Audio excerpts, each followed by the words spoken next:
સમાચારમાં આગળ વાત કરીએ તો અમદાવાદમાં ફટાકડા કાંડના આરોપીઓના રિમાન્ડ મંજૂર. કોર્ટે મેહુલ ડોડિયા, સાદિક સૈયદના 27 જુલાઈ સુધીના રિમાન્ડ મંજૂર કર્યા છે. રમીલા ડોડિયાની તબિયત બગડતા હોસ્પિટલમાં સારવાર હેઠળ ખસેડવામાં આવી.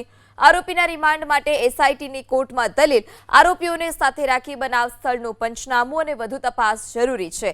ફેક્ટરીના આર્થિક અને નાણાકીય વ્યવહારો અંગે પણ જે તપાસ છે તે તપાસ કરવામાં આવશે. પૂછપરછ પણ જરૂરી છે. એએમસીના કોઈ અધિકારીની સંડોવણી છે કે કેમ તે તપાસ પણ કરવામાં આવશે. અન્ય કોઈ ગેરકાયદે ફટાકડાની ફેક્ટરી ચલાવવામાં આવતી હતી કે કેમ તેની પણ તપાસ જરૂરી હોવાની વાત એસઆઈટી તરફથી કરવામાં આવી છે. મેહુલ ડોડિયાના વેપારમાં સંકળાયેલા અન્ય લોકો સુધી પહોંચવા માટે પૂછપરછ જરૂરી હોવાની દલીલ એસઆઈટીએ કોર્ટમાં કરી. સ્ટોક રજિસ્ટર, કામદારોની યાદી અને મહત્વના દસ્તાવેજો કબજે લેવાના બાકી છે.